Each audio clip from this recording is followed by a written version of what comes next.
ایک بات تو ہے کہ یہ اگر کوئی یہ کہے کہ یہاں پہ دہشت گرد نہیں ہیں تو یہ تو نہ ماننے والی بات ہے، کیونکہ وہاں کے لوگ خود مانتے تھے کہ یہاں پہ لوگ آئے ہوئے ہیں اور لوگ ایک دوسرے سے قرآن مجید لے کے ان دہشت گردوں کے پاس گئے کہ آپ یہاں سے چلے جائیں.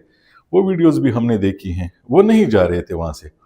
تو اب یہ آپریشن جو ہے وہ شاید پھر بھی نہ ہوتا، لیکن کارروائیاں بھی ہو رہی ہیں، حملے بھی ہو رہے ہیں، تو پھر تو آپریشن یہ فیصلے جو ہیں یہ عوام کی سطح پہ نہیں ہوتے کہ میں اور آپ اس پہ کوئی تبصرہ کریں. یہ ہوتے ہیں اس لیول پہ جہاں پہ محسوس کیا جائے کہ یہاں پہ مسئلہ ہے.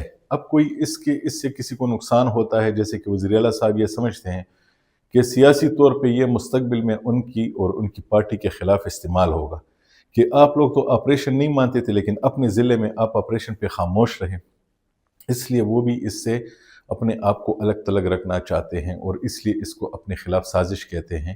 اور وہ یہ کہتے ہیں کہ جیسے چل رہا ہے تو اسی طرح چلنے دیا جائے، لیکن پھر بھی بات وہی ہے کہ جب حملے ہو رہے ہوں اور لوگ موجود ہوں تو کیسے ان سے چشم پوشی کی جا سکتی ہے. یہ کارروائیاں تو ہونی ہیں، اور یہ اتنا بڑا آپریشن تو ہو بھی نہیں رہا. آئی بی اوز ہو رہے ہیں جو کہ انٹیلیجنس بیسڈ ہوتے ہیں، وہ دن میں 206 آپریشن ہوتے ہیں اس صوبے میں اور پورے پاکستان میں، تو وہاں پر بھی ہو رہے ہیں. دہشت گرد کے خاتمے کے لیے ہمیں چاہیے کہ ہم بھی حکومت کے ساتھ کھڑے ہو جائے، اور حکومت کو بھی چاہیے کہ ان کو جڑ سے ختم کر سکے تاکہ لوگوں کو مزید نقصان کا سامنا نہ کرنا پڑے. تو چاہیے کہ صوبائی حکومت کو بھی چاہیے کہ ان کے ساتھ کھڑے ہو جائے، اور عراق کے لوگوں کے ساتھ بھی ہم سب کھڑے ہیں. تو ان کو چاہیے صوبائی حکومت ہے کہ وہ بھی ان کے ساتھ کھڑے ہو جائے اور دہشت گردی کا خاتمہ کر سکے. صوبائی حکومت کے بارے میں یہی کہہ سکتے ہیں کہ وہ دوغلی پالیسی کر رہے ہیں. ایک طرف اجازت دے دیتے ہیں، ایک طرف پیچھے ہو جاتے ہیں.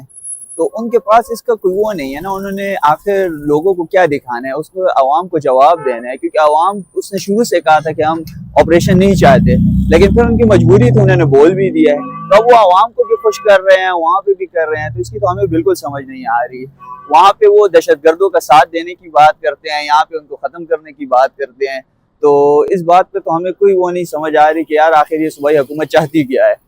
تو ان کو چاہیے کہ یار ملک دشمن عناصر کے خاتمے کے لیے آپریشن کی اجازت دے دی ہے تو پھر ان کو مان لینا چاہیے کہ یار بس ہم نے اجازت دے دی ہے، کیونکہ یہ تو ملک کے مفاد میں ہے. اگر وہ اس طرح ان کا ساتھ دیں گے تو پھر ایک حساب سے وہ بھی ملک کے دشمن ہی ہوئے.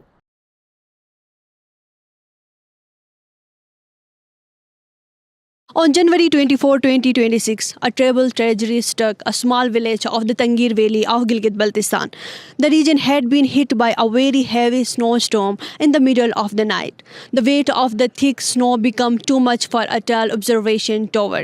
The tower dropped, falling directly onto a nearby house where a family was sleeping. Sadly, 4 members of the same family lost their life: a mother and her 3 young children.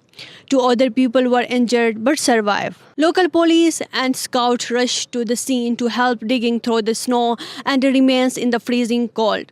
The heartbreaking event is a reminder of how dangerous the winter weather can be in the mountains.